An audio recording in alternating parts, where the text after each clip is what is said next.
Punjabi radio USA ਸੁਣ ਰਹੇ ਸਾਰੇ ਹਿਮਾਨਯੋਗ ਅਤੇ ਸਤਿਕਾਰਤ ਸਰੋਤਿਆਂ ਨੂੰ ਬਹੁਤ ਹੀ ਪਿਆਰ ਸਤਿਕਾਰ ਸਾਹਿਬ ਦੋਨੋਂ ਜੋੜ ਕੇ ਨਿੱਕੀ ਜਿਹੀ ਸਤਿ ਸ੍ਰੀ ਅਕਾਲ ਸਭ ਨੂੰ ਜੀ ਇਹਨੂੰ ਆਖਦੇ ਹਾਂ। ਸੋ ਤੇ ਪ੍ਰੋਗਰਾਮ ਦੇ ਵਿੱਚ ਆਪ ਸਭ ਦਾ ਸਵਾਗਤ ਹੈ। ਪ੍ਰੋਗਰਾਮ ਖਬਰ 'ਤੇ ਨਜ਼ਰ ਲੈ ਕੇ ਹਾਜ਼ਰ ਹੋ ਚੁੱਕੇ ਹਾਂ ਅਤੇ ਮੇਰੇ ਨਾਲ ਪ੍ਰੋਗਰਾਮ ਖਬਰ 'ਤੇ ਨਜ਼ਰ ਦੇ ਵਿੱਚ ਜੁੜ ਚੁੱਕੇ ਨੇ ਮਿੰਟੂ ਗੁਰੂਸਰੀਆ ਜੀ ਮਲੋਟ ਸਟੂਡੀਓਜ਼ ਤੋਂ। ਮਿੰਟੂ ਜੀ ਨਿੱਗੀ ਜੀ ਆਇਆਂ ਨੂੰ ਪਿਆਰ ਭਰੀ ਸਤਿ ਸ੍ਰੀ ਅਕਾਲ ਜੀ।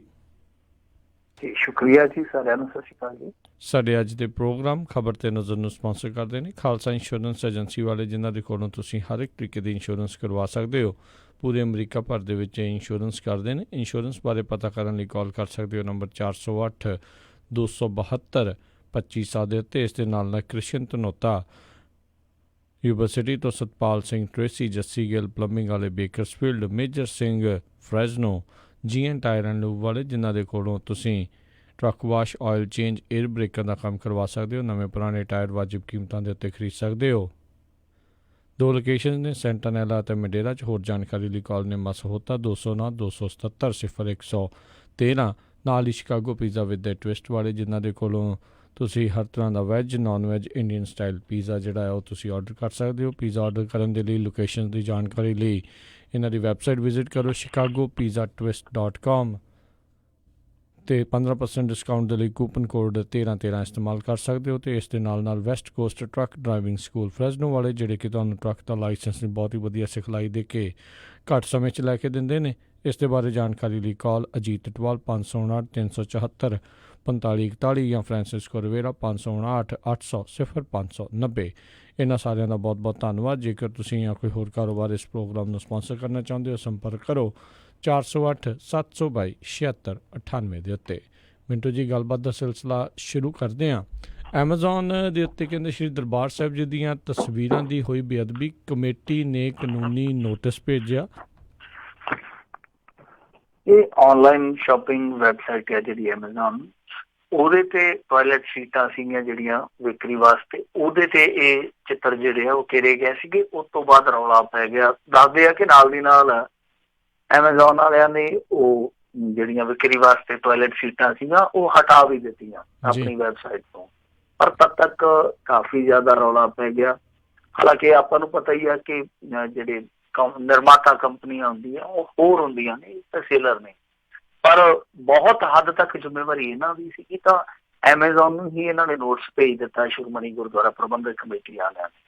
ਤਾਂ ਇਹ ਠੀਕ ਕੀਤਾ, ਕਿਉਂਕਿ ਇਹ ਮਾਮਲਾ ਜਿਹੜਾ ਉਹ ਦਿਨੋਂ ਦਿਨ ਬਹੁਤ ਜ਼ਿਆਦਾ, ਮੈਂ ਕਹੂੰਗਾ ਕਿ ਵਾਰ ਵਾਪਰ ਰਿਹਾ। ਸੋ ਤੁਸੀਂ ਦੇਖਿਆ ਹੋਣਾ ਥੋੜੇ ਦਿਨ ਪਹਿਲਾਂ ਇੱਥੇ ਇੰਡੀਆ ਦੇ ਵਿੱਚ ਇੱਕ ਜੋ ਬੋਤਲਬੰਦ ਪਾਣੀ ਬਣਾਉਂਦੀ ਹੈ ਕੰਪਨੀ, ਉਹਨੇ ਇਸ ਤਰ੍ਹਾਂ ਤਸਵੀਰਾਂ ਛਾਪ ਦਿੱਤੀਆਂ ਸੀ, ਸ਼ਾਇਦ ਉਹ ਭਾਰਤੀ ਰੇਲਵੇ ਦੇ ਤਹਿਤ। ਸੋ ਇਸ ਤੋਂ ਬਾਅਦ ਇੱਕ ਵਾਰੀ ਫੇਰ ਇਸ ਤਰ੍ਹਾਂ ਵਾਪਰਿਆ। ਹੁਣ ਆਹ ਤੀਜੀ ਘਟਨਾ ਆ ਜਿਹੜੀ ਥੋੜੇ ਦਿਨਾਂ ਦੇ ਅੰਦਰ ਅੰਦਰ ਹੋਈ ਆ। ਇਸ ਤਰ੍ਹਾਂ ਦੀਆਂ ਕੰਪਨੀਆਂ ਨੂੰ ਦੇਖੋ ਜ਼ਿੰਮੇਵਾਰ ਬਣਾਉਣਾ ਚਾਹੀਦਾ, ਕਿਉਂਕਿ ਇਹ ਕੰਪਨੀਆਂ ਜਿਹੜੀਆਂ ਇੰਡੀਆ ਦਾ ਬਾਜ਼ਾਰ ਵਰਤਦੀਆਂ, ਤਾਂ ਇਹਨਾਂ ਨੂੰ ਲੋਕਾਂ ਦੀਆਂ ਭਾਵਨਾਵਾਂ ਦਾ ਵੀ ਖਿਆਲ ਰੱਖਣਾ ਚਾਹੀਦਾ। ਇਹਨਾਂ ਨੂੰ ਇੱਥੋਂ ਦੇ ਸੱਭਿਆਚਾਰ, ਧਰਮ, ਆਸਥਾ ਦਾ ਖਿਆਲ ਰੱਖਣਾ ਪਊਗਾ, ਕਿਉਂਕਿ ਬਾਜ਼ਾਰ ਦੇ ਵਿੱਚ ਇੱਥੇ ਵੱਟਦੇ ਆ। ਇਹ ਠੀਕ ਆ ਕਿ ਮਲਟੀਨੈਸ਼ਨਲ ਕੰਪਨੀਆਂ ਨੇ, ਬਾਹਰਲੀਆਂ ਕੰਪਨੀਆਂ ਨੇ, ਬਹੁਤਾ ਕੁਛ ਨਹੀਂ ਜਾਣਦੀਆਂ, ਪਰ ਜਦੋਂ ਤੁਸੀਂ ਕਿਸੇ ਮੁਲਕ ਦਾ ਬਾਜ਼ਾਰ ਵਰਤਦੇ ਹੋ ਤਾਂ ਫਿਰ ਤੁਹਾਨੂੰ ਉੱਥੋਂ ਦੀਆਂ ਪਰੰਪਰਾਵਾਂ, ਉੱਥੋਂ ਦੇ ਜੋ ਰਹੁ ਰੀਤ ਹੈ, ਉੱਥੋਂ ਦੀ ਖਾਸ ਤੌਰ ਤੇ ਆਸਥਾ, ਉਹਨਾਂ ਦਾ ਖਿਆਲ ਰੱਖਣਾ ਪਊਗਾ। ਤੇ ਵੈਸੇ ਵੀ ਤੁਹਾਨੂੰ ਪਤਾ ਜਦੋਂ ਇਸ ਤਰ੍ਹਾਂ ਦੀਆਂ ਕੁਤਾਹੀਆਂ ਹੁੰਦੀਆਂ, ਗੂਗਲ ਨੂੰ ਦੇਖੋ, ਯੂਰਪ ਯੂਨੀਅਨ ਨੇ ਕਿੱਡਾ ਤਗੜਾ ਜੁਰਮਾਨਾ ਠੋਕਿਆ ਸੀ ਪਿੱਛੇ ਜੀ। ਤਾਂ ਜਾਂ ਹਿੱਤ ਨੁਕਸਾਨ ਨੇ, ਤਾਂ ਜਾਂ ਫਿਰ ਇਸ ਤਰ੍ਹਾਂ ਦੀ ਕੋਈ ਕੁਤਾਹੀ ਵਾਪਰਦੇ, ਤਾਂ ਇਹੋ ਜਿਹੀ ਕੰਪਨੀ ਨੂੰ ਜਵਾਬਦੇਹ ਬਣਾਉਣਾ ਚਾਹੀਦਾ। ਪਰ ਇਹ ਸਾਡੀ ਬਦਕਿਸਮਤੀ ਆ ਕਿ ਇਹੋ ਜਿਹੇ ਮਾਮਲਿਆਂ ਦੇ ਵਿੱਚ ਬਹੁਤਾ ਕੁਛ ਨਹੀਂ ਹੁੰਦਾ। ਇੱਕ ਵਾਰੀ ਰੌਲਾ ਜ਼ਰੂਰ ਪੈਂਦਾ। ਇੱਥੇ ਫਿਲਮ ਦੇ ਵਿੱਚ ਵੀ ਦੇਖ ਲਓ, ਹਰੇਕ ਵਾਰੀ ਕੋਈ ਨਾ ਕੋਈ ਇਸ ਤਰ੍ਹਾਂ ਦਾ ਡੰਗਾ ਪਾ ਦਿੰਦਾ ਆਪਣੀ ਪਬਲਿਸਿਟੀ ਵਾਸਤੇ। ਬਾਅਦ ਦੇ ਵਿੱਚ ਰੌਲਾ ਪੈਂਦਾ, ਪਬਲਿਸਿਟੀ ਹੋ ਜਾਂਦੀ ਆ, ਉਹ ਕਹਿੰਦੇ ਜੀ ਅਸੀਂ ਸੀਨ ਕੱਟ ਲਈਏ। ਤਦ ਤੱਕ ਪਬਲਿਸਿਟੀ ਜਿਹੜੀ ਆ ਫੁੱਲ ਹੋ ਜਾਂਦੀ ਹੈ। ਤਾਂ ਇਹਨਾਂ ਚੀਜ਼ਾਂ ਦਾ ਕੋਈ ਠੋਸ ਹੱਲ ਲੱਭਣਾ ਚਾਹੀਦਾ। ਪਰ ਜਿਹਨੇ ਵੀ ਕੀਤਾ ਬਹੁਤ ਮਾੜਾ ਕੀਤਾ। ਮੈਂ ਕਹਿੰਦਾ ਐਮਾਜ਼ੋਨ ਨੂੰ ਨਹੀਂ, ਉਸ ਕੰਪਨੀ ਨੂੰ ਵੀ ਘੇਰਨਾ ਚਾਹੀਦਾ ਜਿਨ੍ਹਾਂ ਨੇ ਇਹਦਾ ਨਿਰਮਾਣ ਕੀਤਾ, ਇਹੋ ਜਿਹੇ ਘਟੀਆ ਸਮਾਨ ਦਾ, ਇਹੋ ਜਿਹੀ ਘਟੀਆ ਜਿਹੜੇ ਲੋਕਾਂ ਨੇ ਕਰਤੂਤ ਕੀਤੀ ਆ, ਉਹਨਾਂ ਨੂੰ ਵੀ ਕੋਰਟ ਦੇ ਵਿੱਚ ਲਿਆਉਣਾ ਚਾਹੀਦਾ। ਬਿਲਕੁਲ, ਇਹ ਬਹੁਤ ਇੱਕ ਮਾੜੀ ਗੱਲ ਆ। ਇਹ ਬਾਰ ਇੱਦਾਂ ਹੁੰਦਾ, ਖਾਸ ਕਰਕੇ ਬਹੁਤ ਸਾਰੀਆਂ ਜਿਹੜੀਆਂ ਤਸਵੀਰਾਂ, ਜਿਹੜੀ ਕਿਸੇ ਨੂੰ ਕੋਈ ਚੰਗੀ ਲੱਗਦੀ, ਕੋਈ ਉਹਦੇ ਬਾਰੇ ਰਿਸਰਚ ਨਹੀਂ ਕਰਦਾ, ਬਸ ਉੱਦਾਂ ਹੀ ਜਿਹੜੇ ਫਿਰ ਉਹ ਛਾਪੀ ਜਾਂਦੇ ਆ ਅਤੇ ਜਿੱਥੇ ਮਰਜ਼ੀ ਜਿਹੜੇ ਉਹ ਛਾਪੀ ਜਾਂਦੇ। ਬਹੁਤ ਅਫਸੋਸ ਵਾਲੀ ਗੱਲ ਆ ਵੀ ਇੱਦਾਂ ਬਾਰ ਹੋ ਰਿਹਾ। ਉਹ ਵੀ ਅੱਜ ਦੇ ਜ਼ਮਾਨੇ 'ਚ ਜਦੋਂ ਤੁਸੀਂ ਇੰਨੀ ਕੁਛ ਈਜ਼ੀਲੀ ਗੂਗਲ ਦੇ ਉੱਤੇ ਸਰਚ ਜਿਹੜਾ ਸਾਰਾ ਕੁਛ ਕਰ ਸਕਦੇ ਹਾਂ। ਅਗਲੀ ਮਿੰਟੂ ਜੀ ਆਪਾਂ ਗੱਲ ਕਰਦੇ ਹਾਂ ਹਰਿਆਣੇ ਦੇ ਵਿੱਚ 5 ਨਗਰ ਨਿਗਮ ਚੋਣਾਂ ਦੇ ਵਿੱਚ ਭਾਜਪਾ ਦੀ ਜਿੱਤ। ਇਹਨਾਂ ਨੂੰ ਵੀ ਸੈਮੀਫਾਈਨਲ ਕਿਹਾ ਜਾ ਰਿਹਾ ਸੀਗਾ, ਪਰ ਪੂਰੇ ਭਾਰਤ ਦਾ ਨਹੀਂ, ਹਰਿਆਣੇ ਦਾ, ਕਿਉਂਕਿ ਹਰਿਆਣੇ ਦਾ ਇਲੈਕਸ਼ਨ ਵੀ ਆ ਜਾਣਾ ਆ 2019 ਦੇ ਅੰਤ ਦੇ ਵਿੱਚ, ਮੇਰੇ ਖਿਆਲ ਦੇ ਨਾਲ ਉੱਥੇ ਵੀ ਇਲੈਕਸ਼ਨ ਹੋ ਜਾਊਗਾ। ਤੇ ਇੱਕ ਜੋ ਮੈਂ ਚਰਚਾ ਸੁਣਦਾ, ਵੈਸੇ ਤਾਂ ਕੁਝ ਹੋਰ ਸਟੇਟਾਂ ਦਾ ਵੀ, ਹਰਿਆਣੇ ਦਾ ਵੀ ਚਰਚਾ ਸੁਣਦੇ ਆ ਕਿ ਜਿੱਦਾਂ ਤੇਲੰਗਾਨਾ ਦੇ ਵਿੱਚ ਇੱਕ ਦਾਅ ਖੇਡਿਆ ਗਿਆ ਸੀ, ਤੁਹਾਨੂੰ ਯਾਦ ਹੋਣਾ, ਕਿ ਉਹਨੇ 6 ਮਹੀਨੇ ਪਹਿਲਾਂ ਇਲੈਕਸ਼ਨ ਕਰਵਾ ਲਿਆ ਔਰ ਜਿੱਤ ਗਿਆ, ਬੜੀ ਸ਼ਾਨ ਦੇ ਨਾਲ ਜਿੱਤਿਆ KCR। ਤਾਂ ਇੱਥੇ ਦੂਸਰਾ ਉਲਟਾ ਦਾ ਚੱਲ ਰਿਹਾ ਕਿ ਕੁਛ 2-3 ਰਾਜ ਹੈ ਏਦਾਂ ਦੇ ਜਿਨ੍ਹਾਂ ਦੇ ਵਿੱਚ 2019 ਦੇ ਅੰਦਰ ਇਲੈਕਸ਼ਨ ਹੋਣਾ ਔਰ ਸਾਲ ਦੇ ਅੰਤ ਚ ਹੋਣਾ। ਤਾਂ ਇਹ ਯਤਨ ਕੀਤੇ ਜਾ ਰਹੇ ਕਿ 2-3 ਰਾਜ ਜਿਹੜੇ ਉਹ ਮਈ ਵਾਲੇ ਇਲੈਕਸ਼ਨ ਚ, ਜਾਨੀ ਜਿਹੜੇ ਜਨਰਲ ਇਲੈਕਸ਼ਨ ਹੋਣੇ ਆ, ਉਹਨਾਂ ਦੇ ਨਾਲ ਮਿਲਾ ਲੈ ਜਾਣ। ਤਾਂ ਕਿਉਂਕਿ 5 ਹੋ ਕੇ ਹਟੇ ਆ, 5 ਉਸ ਤੋਂ ਪਹਿਲਾਂ ਆਪਣੇ ਪੰਜਾਬ ਵਾਲੇ ਹੋ ਕੇ ਹਟੇ ਆ, 3-4 ਇਹ ਹੋ ਜਾਣ, ਯਾਨੀ ਨੇੜੇ ਨੇੜੇ ਲੈ ਆਈਏ। ਤਾਂ ਇੱਕ ਮੌਕਾ ਏਦਾਂ ਦਾ ਆਵੇ ਕਿ ਜਦੋਂ ਦੋਨੇ ਇਲੈਕਸ਼ਨ ਜਿਹੜੇ ਉਹ ਇਕੱਠੇ ਕਰ ਲਈਏ ਤਾਂ ਘੱਟੋ ਘੱਟ 2 ਪੜਾਵਾਂ ਚ ਹੀ ਕਰ ਲਈਏ, ਇੱਕ ਵਾਰੀ 10-15 ਹੋ ਜਾਣ, 10-15 ਇੱਕ ਵਾਰੀ ਹੋ ਜਾਣ। ਇਹ ਚਰਚਾ ਜ਼ਰੂਰ ਸੁਣਿਆ। ਖੈਰ ਇਸ ਮਾਮਲੇ ਦੇ ਵਿੱਚ ਦਿਲਚਸਪ ਗੱਲ ਇਹ ਸੀਗੀ ਕਿ ਮੇਰੇ ਖਿਆਲ ਦੇ ਨਾਲ, ਜਿੰਨਾ ਕੁ ਮੈਨੂੰ ਹਰਿਆਣੇ ਦੀ ਪੋਲਿਟਿਕਸ ਬਾਰੇ ਬਹੁਤਾ ਨਹੀਂ ਪਤਾ, ਪਰ ਜਿੰਨਾ ਕੁ ਮੈਨੂੰ ਪਤਾ ਲੱਗਿਆ ਕਿ ਉੱਥੇ ਪੰਜੇ ਵਾਲੇ ਆਪਣੇ ਚੋਣ ਨਿਸ਼ਾਨ ਤੇ ਚੋਣ ਨਹੀਂ ਲੜੇ। ਤਾਂ ਚੌਟਾਲਿਆਂ ਦਾ ਪਰਿਵਾਰ ਵੀ ਪਾਟੋ ਧਾਪ ਦਾ ਸ਼ਿਕਾਰ ਸੀ। ਉੱਦਾਂ ਵੀ ਆਪਣੇ ਸਟੇਟ ਆ ਜਿਹੜੇ, ਚਾਹੇ ਪੰਜਾਬ ਹੋਵੇ, ਹਰਿਆਣਾ ਹੋਵੇ, ਹਿਮਾਚਲ ਹੋਵੇ, ਨਾਰਥ ਰੀਜਨ ਦੇ ਜਿਹੜੇ ਇਹ ਸਟੇਟ ਆ, ਇੱਥੇ ਜਿਹੜਾ ਸੱਤਾ ਦੇ ਵਿੱਚ ਹੁੰਦਾ ਛੋਟੇ ਇਲੈਕਸ਼ਨ ਉਹੀ ਹੋ ਜਾਂਦਾ। ਇੱਕ ਰੀਤ ਹੈ, ਆਪਾਂ ਦੇਖ ਕੇ ਚੱਲਦੇ ਹਾਂ। 2-3 ਸਟੇਟ ਇਸ ਤਰ੍ਹਾਂ ਦੇ ਆ ਕਿ ਜੋ ਵੀ ਪਾਵਰ ਦੇ ਵਿੱਚ ਹੁੰਦਾ, ਇਸ ਤਰ੍ਹਾਂ ਦੇ ਇਲੈਕਸ਼ਨ ਉਹ ਬੜੇ ਈਜ਼ੀਲੀ, ਬਹੁਤ ਆਰਾਮ ਨਾਲ ਜਿੱਤ ਜਾਂਦਾ। ਤਾਂ ਇੱਥੇ ਇਹਨਾਂ ਨੇ ਬਾਜ਼ੀ ਮਾਰੀ ਆ, ਤਕਰੀਬਨ ਸਾਰੀਆਂ ਨਿਗਮਾਂ ਤੇ ਕਬਜ਼ਾ ਕਰ ਲਿਆ ਇਹਨਾਂ ਨੇ। ਪਾਣੀਪਤ, ਯਮੁਨਾਨਗਰ, ਕਰਨਾਲ, ਹਿਸਾਰ, ਰੋਹਤਕ, 2 ਨਗਰ ਪਾਲਿਕਾਵਾਂ, ਇਹਨਾਂ ਦੀ ਜਿਹੜੀਆਂ ਵੋਟਾਂ ਪਈਆਂ ਸੀਗੀਆਂ, ਤਾਂ ਸਾਰਿਆਂ ਦੀਆਂ ਸਾਰੀਆਂ ਜਿਹੜੀਆਂ ਨਿਗਮਾਂ ਸੀਗੀਆਂ ਉਹਨਾਂ ਆਪਣੇ ਮੇਅਰ ਬਣਾ ਲਿਆ ਭਾਜਪਾ ਵਾਲਿਆਂ। ਤਾਂ ਇੱਕ ਬਹੁਤ ਵੱਡੀ ਸਫਲਤਾ ਮੰਨੀ ਜਾ ਰਹੀ ਆ। ਪਰ ਇਹਨੂੰ ਕੁਛ ਲੋਕ ਪੈਮਾਨਾ ਜਿਹੜਾ ਮੰਨ ਕੇ ਚੱਲਦੇ ਆ ਕਿ ਇਹ ਜੀ ਸੈਮੀਫਾਈਨਲ ਆ ਅਸੈਂਬਲੀ ਇਲੈਕਸ਼ਨਾਂ ਵਾਸਤੇ, ਤਾਂ ਮੈਂ ਮੰਨਦਾ ਕਿ ਨਹੀਂ, ਇਹ ਸੈਮੀਫਾਈਨਲ ਨਹੀਂ ਹੋ ਸਕਦੇ। ਜਿਵੇਂ ਮੈਂ ਤੁਹਾਨੂੰ ਕਿਹਾ ਕਿ ਵੋਟਰ ਦਾ ਇੱਕ ਰੁਝਾਨ ਹੁੰਦਾ, ਪਰ ਜਦੋਂ ਇਸ ਤਰ੍ਹਾਂ ਅਸੈਂਬਲੀ ਵਾਸਤੇ ਵੋਟਾਂ ਪੈਂਦੀਆਂ ਜਾਂ ਕੌਮੀ ਅਸੈਂਬਲੀ ਵਾਸਤੇ ਵੋਟਾਂ ਪੈਂਦੀਆਂ, ਤਾਂ ਉਦੋਂ ਵੋਟਰ ਦਾ ਨਜ਼ਰੀਆ ਜਿਹੜਾ ਬਦਲ ਜਾਂਦਾ। ਬਹਰਹਾਲ ਇੱਕ ਵਾਰੀ ਇਹਨਾਂ ਲਈ ਖੁਸ਼ ਹੋਣ ਦਾ ਸਬੱਬ ਜ਼ਰੂਰ ਹੈ ਭਾਰਤੀ ਜਨਤਾ ਪਾਰਟੀ ਲਈ, ਕਿਉਂਕਿ ਤਾਜ਼ੇ ਝਟਕੇ ਮਿਲੇ ਸੀਗੇ 50 ਸਟੇਟਾਂ ਚੋਂ। ਪਰ ਘੱਟੋ ਘੱਟ ਇੱਥੇ ਹਰਿਆਣੇ ਦੇ ਵਿੱਚ ਇਹਨਾਂ ਕਹਿਣ ਜੋਗੇ ਆ ਕਿ ਇੱਥੇ ਜੋ ਗਊਲੀ ਕੰਮ ਕੀਤੇ ਗਏ, ਜੋ ਮੈਵਾਤ ਦੇ ਵਿੱਚ ਮੁਸਲਮਾਨਾਂ ਦੇ ਕਾਰੋਬਾਰ ਪ੍ਰਭਾਵਿਤ ਕੀਤੇ ਗਏ, ਜਾਂ ਜੋ ਇੱਕ ਮੁੰਡੇ ਦਾ ਕਤਲ ਹੁੰਦਾ ਉਸ ਤੋਂ ਬਾਅਦ ਇੱਕ ਕਤਾਰਬੰਦੀ ਸ਼ੁਰੂ ਹੁੰਦੀ ਹੈ, ਉਹਨਾਂ ਚੀਜ਼ਾਂ ਦਾ ਇੱਥੇ ਅਸਰ ਜ਼ਰੂਰ ਦਿਖਾਈ ਦਿੰਦਾ। ਜੀ ਜੀ ਜੀ। ਅਗਲੀ ਆਪਾਂ ਮਿੰਟੂ ਜੀ ਖਬਰ ਤੇ ਨਜ਼ਰ ਮਾਰਦੇ ਹਾਂ। ਬਰਗਾੜੀ ਮੋਰਚੇ ਦੀ ਸਮਾਪਤੀ ਦੇ ਐਲਾਨ ਤੇ ਭਾਈ ਹਵਾਰਾ ਨੇ ਲਿਖਿਆ ਪੱਤਰ। ਦੇਖੋ, ਜਿਹੜਾ ਪੱਤਰ ਆ ਨਾ, ਇਸ ਪੱਤਰ ਦਾ ਜੇ ਦੇਖੀਏ ਤਾਂ ਇਸ ਪੱਤਰ ਜੀ ਆਵਾਜ਼ ਆ ਰਹੀ ਹੈ? ਹਾਂਜੀ ਆ ਰਹੀ, ਵਿੱਚ ਕੱਟ ਗਈ ਸੀ। ਜੀ ਜੀ ਹਾਂਜੀ ਆਵਾਜ਼ ਆ ਰਹੀ ਹੈ ਨਾ? ਜੀ ਜੀ ਹਾਂਜੀ। ਇਸ ਪੱਤਰ ਦੇ ਵਿੱਚ ਦੇਖੋ ਥੋੜੀ ਨਿਰਾਸ਼ਾ ਹੈ, ਥੋੜੀ ਚੇਤਾਵਨੀ ਹੈ, ਥੋੜਾ ਗੁੱਸਾ ਹੈ, ਥੋੜਾ ਪ੍ਰੋਗਰਾਮ ਵੀ ਦਿੱਤਾ ਗਿਆ। ਸੋ ਇਹ ਮਜ਼ਮੂਨ ਇਸ ਤਰ੍ਹਾਂ ਦਾ ਰਲਿਆ ਮਿਲਿਆ ਜਿਹਨੂੰ ਆਪਾਂ ਕਹਿ ਸਕਦੇ ਹਾਂ। ਅਮਰ ਸਿੰਘ ਚਾਹਲ ਜਿਹੜੇ ਕਿ ਉਹਨਾਂ ਦੇ ਯਾਨੀ ਇੱਕ ਤਰ੍ਹਾਂ ਅਧਿਕਾਰਤ ਤਰਜਮਾਨ ਨੇ, ਉਹ ਇਹ ਪੱਤਰ ਲੈ ਕੇ ਮੀਡੀਆ ਦੇ ਵਿੱਚ ਆਏ ਆ ਤੇ ਦੱਸਦੇ ਕਿ ਪੱਤਰ ਭਾਈ ਹਵਾਰਾ ਨੇ ਪਹਿਲੇ ਲਿਖ ਰੱਖਿਆ ਸੀਗਾ, ਮੁਲਾਕਾਤ ਤੇ ਉਹਨਾਂ ਨੇ ਫੜਾਇਆ। ਤਾਂ ਇਸ ਪੱਤਰ ਦਾ ਮੋਟਾ ਮਜ਼ਮੂਨ ਜਿਵੇਂ ਮੈਂ ਤੁਹਾਨੂੰ ਕਿਹਾ, ਮੋਟੇ ਤੌਰ ਤੇ ਉਹ ਮੈਂ ਦੱਸ ਦਿੰਦਾ। ਉਹਨਾਂ ਨੇ ਇੱਕ ਤੇ ਇਸ ਚੀਜ਼ ਨੂੰ ਜੋ ਬਰਗਾੜੀ ਦੇ ਵਿੱਚ ਵਾਪਰਿਆ ਆਪ ਹੁਦਰੀ ਕਿਹਾ। ਦੂਜੀ ਚੀਜ਼ ਉਹਨਾਂ ਨੇ ਕਿਹਾ ਕਿ ਸਾਡੇ ਭੇਜੇ ਹੋਏ ਨੁਮਾਇੰਦੇ ਆ ਜਿਹੜੇ, ਉਹਨਾਂ ਨੂੰ ਉੱਥੇ ਅਪਮਾਨਿਤ ਕੀਤਾ ਗਿਆ। ਔਰ ਇਹ ਮੇਰੇ ਖਿਆਲ ਦੇ ਨਾਲ ਚਾਹਲ ਸਾਹਿਬ ਵੀ ਗਏ ਸੀਗੇ 1-2 ਵਾਰੀ, ਦਸਵੰਧ ਵੀ ਦੇ ਕੇ ਆਏ ਆ। ਤਾਂ ਉਹ ਕਹਿੰਦੇ ਕਿ ਸਾਡੇ ਭੇਜੇ ਨੁਮਾਇੰਦਿਆਂ ਨੂੰ ਤੁਸੀਂ ਅਪਮਾਨਿਤ ਕੀਤਾ। ਕਹਿਣ ਦਾ ਮਤਲਬ ਹੈ ਕਿ ਉੱਥੇ ਉਹਨਾਂ ਨੂੰ ਜੋ ਆਦਰ ਸਤਿਕਾਰ ਮਿਲਣਾ ਚਾਹੀਦਾ ਸੀ ਉਹ ਨਹੀਂ ਮਿਲਿਆ। ਸ਼ਾਇਦ ਉਹਨਾਂ ਨੇ ਇਹ ਗਿਲਾ ਕੀਤਾ। ਫਿਰ ਉਹਨਾਂ ਨੇ ਕਿਹਾ ਕਿ ਬਰਗਾੜੀ ਮੋਰਚੇ ਦੀ ਸਮਾਪਤੀ ਦੇ ਐਲਾਨ ਤੋਂ ਬਾਅਦ ਸਿੱਖ ਸੰਗਤਾਂ 'ਚ ਘੋਰ ਨਿਰਾਸ਼ਾ ਵਾ। ਤੇ ਅੱਗੇ ਕਿਹਾ ਕਿ ਮੈਂ ਸਖਤ ਸ਼ਬਦਾਂ 'ਚ ਕਹਿਣਾ ਚਾਹਾਂਗਾ ਕਿ ਹੁਣ ਅੱਗੇ ਤੋਂ ਕਿਸੇ ਵੀ ਸੰਘਰਸ਼ ਨੂੰ ਚਲਾਉਣ ਅਤੇ ਫੈਸਲਾ ਕਰਨ ਦਾ ਅਧਿਕਾਰ ਕਿਸੇ ਇੱਕ ਵਿਅਕਤੀ ਦੇ ਹੱਥ 'ਚ ਦੇਣ ਦੀ ਬਜਾਏ ਸਿੱਖ ਪਰੰਪਰਾ ਅਨੁਸਾਰ ਗੁਰਮਤਾ ਕਰਕੇ ਹੀ ਕੋਈ ਫੈਸਲਾ ਲਿਆ ਜਾਵੇ। ਤਾਂ ਨਾਲ ਉਹਨਾਂ ਨੇ ਇੱਕ ਆਦੇਸ਼ ਦਿੱਤਾ ਕਿ 5 ਮੈਂਬਰੀ ਕਮੇਟੀ ਜਲਦੀ ਕਾਇਮ ਕੀਤੀ ਜਾਵੇਗੀ। ਇਸ ਕਮੇਟੀ ਦੀ ਸਹਿਮਤੀ ਤੋਂ ਬਿਨਾਂ ਅਗਲੇ ਸੰਘਰਸ਼ ਦੀ ਰੂਪ ਰੇਖਾ ਨਾ ਉਲੀਕੀ ਜਾਵੇ। ਜਿਵੇਂ ਮੈਂ ਤੁਹਾਨੂੰ ਕਿਹਾ ਇੱਕ ਪ੍ਰੋਗਰਾਮ ਵੀ ਆ, ਪ੍ਰੋਗਰਾਮ ਦੇ ਦਿੱਤਾ ਉਹਨਾਂ ਨੇ ਕਿ ਇਹ ਸੰਘਰਸ਼ ਹੈ ਜਿਹੜਾ ਅੱਗੇ ਚੱਲੂਗਾ, ਪਰ ਉਹਦੀ ਜਿਹੜੀ ਰੂਪ ਰੇਖਾ ਕਿਸੇ ਇੱਕ ਬੰਦੇ ਦੇ ਅਖਤਿਆਰ 'ਚ ਨਹੀਂ ਹੋਊਗੀ, ਬਲਕਿ ਇੱਕ 5 ਮੈਂਬਰੀ ਕਮੇਟੀ ਹੋਊਗੀ ਜੋ ਰੂਪ ਰੇਖਾ ਤੈਅ ਕਰੂਗੀ। ਤਾਂ ਇਹਦਾ ਮਤਲਬ ਇਹ ਆ ਕਿ ਜੋ ਆ ABC ਟੀਮਾਂ ਫਿਰਦੀਆਂ ਸੀਗੀਆਂ ਕਿ ਮੋਰਚਾ ਅਸੀਂ ਵੀ ਲਾਉਣਾ, ਉਹ ਮੋਰਚਾ ਅਸੀਂ ਵੀ ਲਾਉਣਾ, ਤਾਂ ਇਹਨਾਂ ਦੀਆਂ ਜਿਹੜੀਆਂ ਸਕੀਮਾਂ ਸ਼ਾਇਦ ਹੁਣ ਧਰੀਆਂ ਰਹਿ, ਕਿਉਂਕਿ ਇਸ ਪੱਤਰ ਤੋਂ ਬਾਅਦ ਸਾਫ਼ ਹੋ ਗਿਆ। ਕਿਉਂਕਿ ਭਾਈ ਹਵਾਰਾ ਨੇ ਇੱਥੋਂ ਤੱਕ ਕਿਹਾ ਕਿ ਦੇਖੋ ਮੈਨੂੰ ਮਜਬੂਰ ਨਾ ਕਰੋ, ਕਿ ਮੈਨੂੰ ਸਰਬੱਤ ਖਾਲਸਾ ਨੇ ਚੁਣਿਆ, ਸੰਗਤ ਨੇ ਚੁਣਿਆ, ਸਿੱਖ ਪੰਥ ਨੇ ਚੁਣਿਆ ਕਿ ਮੈਂ ਕੋਈ ਸਖਤ ਫੈਸਲਾ ਲਵਾਂ। ਸਿੱਧੇ ਤੌਰ ਤੇ ਚੇਤਾਵਨੀ ਆ ਕਿ ਜੋ ਤੁਸੀਂ ਕਰ ਰਹੇ ਹੋ, ਜੇ ਤੁਸੀਂ ਇਹਨਾਂ ਚੀਜ਼ਾਂ ਤੋਂ ਬਾਜ਼ ਨਹੀਂ ਆਉਂਦੇ ਤਾਂ ਫਿਰ ਜਿਵੇਂ ਜਥੇਦਾਰ ਫੈਸਲਾ ਲੈਂਦੇ ਆ ਫਿਰ ਉਹਦਾ ਫੈਸਲਾ ਲਿਆ। ਹਾਲਾਂਕਿ ਉਹਨਾਂ ਨੇ ਕੌਮੀ ਏਕਤਾ ਦੀ ਗੱਲ ਵੀ ਕੀਤੀ ਆ, ਪਰ ਇਹ ਪੱਤਰ ਮੇਰੇ ਖਿਆਲ ਦੇ ਨਾਲ ਮੋਹਰ ਹੈ ਉਹਨਾਂ ਦੋਸ਼ਾਂ ਤੇ ਜੋ ਇੱਥੋਂ ਦੀ ਸੰਗਤ ਲਾਉਂਦੀ ਹੈ ਕਿ ਇਹਨਾਂ ਨੇ ਆਪ ਹੁਦਰੀ ਕੀਤੀ, ਬਹੁਤ ਕਾਹਲੀ 'ਚ ਫੈਸਲਾ ਲਿਆ। ਅੱਜ ਵੀ ਖਬਰਾਂ ਦੇ ਵਿੱਚ ਜੋ ਛਾਇਆ ਹੋਇਆ ਉਹਨੂੰ ਪੜ੍ਹੀਏ ਤੇ ਸ਼ਰਮ ਨਾਲ ਸਿਰ ਝੁਕਦਾ। ਉੱਥੇ ਇੱਕ ਵੇਲਾ ਇਹ ਆਇਆ ਕੱਲ ਜਦੋਂ ਮੀਟਿੰਗ ਕਰਦੇ ਪਏ ਸੀ ਦਾਦੂਵਾਲ ਹੋਈ, ਇਹ ਮਾਮਲਾ ਹੱਥੋਂ ਪਾਈ ਤੱਕ ਪਹੁੰਚ ਗਿਆ।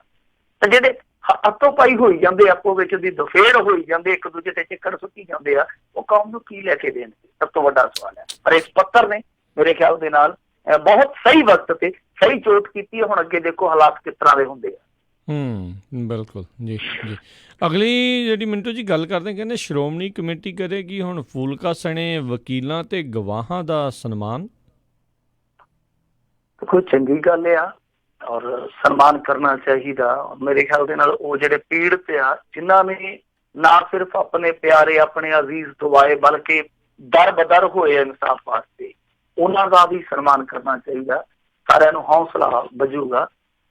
ਫੂਲਕਾ ਸਾਹਿਬ ਬਾਰੇ ਤੇ ਮੈਂ ਕਹੂੰਗਾ ਕਿ ਜਿੰਨਾ ਇਹਨਾਂ ਨੂੰ ਅਪਮਾਨਿਤ ਕੀਤਾ ਗਿਆ, ਉਹ ਇਹੀ ਬੰਦੇ ਆ ਜਿਹੜੇ ਖੜੇ ਮੱਥੇ ਸਭ ਕੁਝ ਝੋਲੀ 'ਚ ਪਵਾਏ ਗਏ। ਤੁਹਾਨੂੰ ਯਾਦ ਹੋਣਾ ਹੈ ਕਿ ਇੱਕ ਵੇਲੇ ਇਹਨਾਂ ਨੇ ਦੋਸ਼ ਲਾਇਆ ਸੀ, ਇਹਨਾਂ ਦੇ ਬੰਦਿਆਂ ਨੇ ਦੋਸ਼ ਲਾਇਆ ਸੀਗਾ ਇਹ ਫੂਲਕਾ ਤੇ ਜੀ ਪੈਸੇ ਖਾਂਦਾ, ਪੀੜਤਾਂ ਤੋਂ ਇਹ ਉਹ ਜੋ ਹੈ ਪੀੜਤਾਂ ਦਾ ਵਕੀਲ ਹੀ ਨਹੀਂ।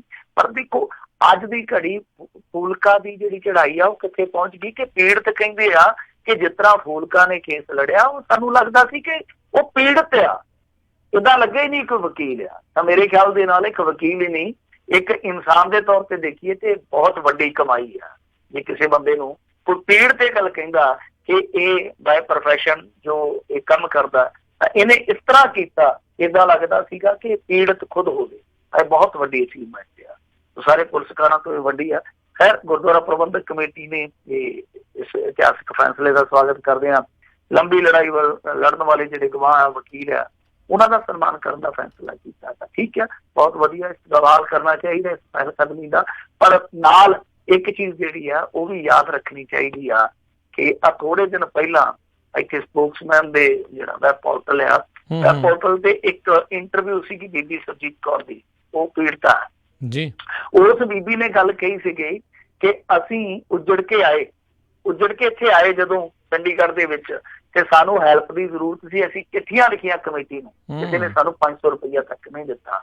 ਫਿਰ ਉਸ ਤੋਂ ਬਾਅਦ ਕਹਿੰਦੀ ਕਿ ਉਦੋਂ ਬੀਬੀ ਸੁਰਿੰਦਰ ਕੌਰ ਬਾਦਲ ਜਿੰਦਾ ਸੀਗੀ, ਅਸੀਂ ਉਹਦੇ ਕੋਲ ਚਲੇ ਗਏ ਤੇ ਬੀਬੀ ਨੇ ਆਖਿਆ ਛੱਡੋ ਖੜਾ, ਹੁਣ ਭੁੱਲ ਭੁਲਾ ਜਾਓ ਇਹਨਾਂ ਚੀਜ਼ਾਂ, ਕੀ ਫਾਇਦਾ। ਤਾਂ ਇੱਕ ਐਸਾ ਜਥੇਦਾਰ ਵੀ ਸੀਗਾ ਜਿਹਨੇ ਫਸੇ ਕੁੱਟਣੀਆਂ ਤੱਕ ਕਹਿ ਦਿੱਤਾ ਸੀ ਇਹਨਾਂ ਨੂੰ ਕੀ ਇਹਨਾਂ ਲੋਕਾਂ ਤੋਂ ਮਾਫੀ ਮੰਗਾਈ ਜਾਊਗੀ? ਕਮੇਟੀ ਇਸ ਪਾਸੇ ਜਾਂ ਅਕਾਲ ਤਖਤ ਇਸ ਪਾਸੇ ਧਿਆਨ ਲਊਗਾ ਕਿ ਜਿਹਨਾਂ ਲੋਕਾਂ ਨੇ ਇਸ ਤਰ੍ਹਾਂ ਕੀਤਾ, ਸਿਰਫ ਰਾਜਨੀਤੀ ਕੀਤੀ, ਉਹਨਾਂ ਦੀ ਪੀੜ ਦੀ, ਇਹਨਾਂ ਨੇ ਪੀੜ ਦੀ ਕਦਰ ਕਰਨ ਦੀ ਥਾਂ ਤੇ ਉਲਟਾ ਉਹਨਾਂ ਨੂੰ ਮਜ਼ਾਕ ਬਣਾਇਆ ਕਿ ਉਹਨਾਂ ਲੋਕਾਂ ਨੂੰ ਵੀ ਕੁਛ ਕਹੋਗੇ। ਔਰ ਜਿਨ੍ਹਾਂ ਲੋਕਾਂ ਨੇ ਪੈਸੇ ਲੈ ਕੇ ਗਵਾਹੀਆਂ ਮੁੱਕਰੀਆਂ ਨੇ, ਉਹਨਾਂ ਦਾ ਕੀ ਕਰੋਗੇ? ਔਰ ਇੱਥੋਂ ਤੱਕ ਕਿ ਇੱਕ ਸੱਜਣ ਕੁਮਾਰ ਦੇ ਮਾਮਲੇ 'ਚ ਜਿੱਦਾਂ ਦਾ ਫੈਸਲਾ ਆਇਆ, ਇੱਕ ਬੀਬੀ ਨੇ ਇੱਥੋਂ ਤੱਕ ਦੋਸ਼ ਲਾਇਆ ਕਿ ਕਮਲਨਾਥ ਵੀ ਉਡੁੰਗਿਆ ਜਾਂਦਾ ਕਿਉਂਕਿ ਇਹਨਾਂ ਦੇ ਕੋਲ ਇੱਕ ਮੁੱਖ ਗਵਾਹ ਮੁਲਾਜ਼ਮ ਸੀਗਾ ਦਿੱਲੀ ਕਮੇਟੀ ਦੇ ਵਿੱਚ, ਪਰ ਇਹਨਾਂ ਭੁਗਤਾਇਆ ਕੋਈ ਨਹੀਂ, ਇਸ ਕਰਕੇ ਕਮਲਨਾਥ ਬਚ ਗਿਆ। ਕੀ ਇਸ ਮਾਮਲੇ ਦੀ ਵੀ ਕੋਈ ਕਮੇਟੀ ਪੈਰਵਾਈ ਕਰੂਗੀ? ਸੋ ਸਾਰੀਆਂ ਚੀਜ਼ਾਂ ਨੇ। ਪਰ ਫਿਰ ਵੀ ਅੱਛਾ ਫੂਲਕਾ ਜਾਂ ਜਿਹੜੇ ਹੋਰ ਘਾਲਣਾ ਵਾਲੇ ਮਨਜੀਤ ਸਿੰਘ ਜੀ ਕੇ ਹੋਰਾਂ ਨੇ ਵੀ ਚੰਗਾ ਕੰਮ ਕੀਤਾ, ਸਿਰਸਾ ਹੋਰਾਂ ਨੇ, ਇਹ ਸਾਰੇ ਜਿਹੜੇ ਸਨਮਾਨ ਦੇ ਤੇ ਕਾਬਲ ਆ। ਪਰ ਜਿਨ੍ਹਾਂ ਨੇ ਅਪਮਾਨ ਕੀਤੇ ਆ ਪੀੜਤਾਂ ਦੇ, ਉਹਨਾਂ ਤੇ ਵੀ ਕਾਰਵਾਈ ਹੋਣੀ ਚਾਹੀਦੀ ਆ।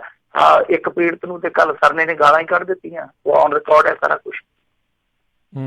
ਜੀ ਜੀ ਜੀ ਅਗਲੀ ਜਿਹੜੀ ਮਿੰਟੂ ਜੀ ਗੱਲ ਕਰਦੇ, ਕਹਿੰਦੇ ਕੋਲਿਆਂ ਵਾਲੀ ਦੀ ਹਵੇਲੀ ਦੇ ਵਿੱਚ ਵਿਜੀਲੈਂਸ ਦਾ ਛਾਪਾ, ਕਹਿੰਦੇ ਫੀਤੇ ਲੈ ਕੇ ਮਿਣਤੀਆਂ ਸ਼ੁਰੂ ਆ।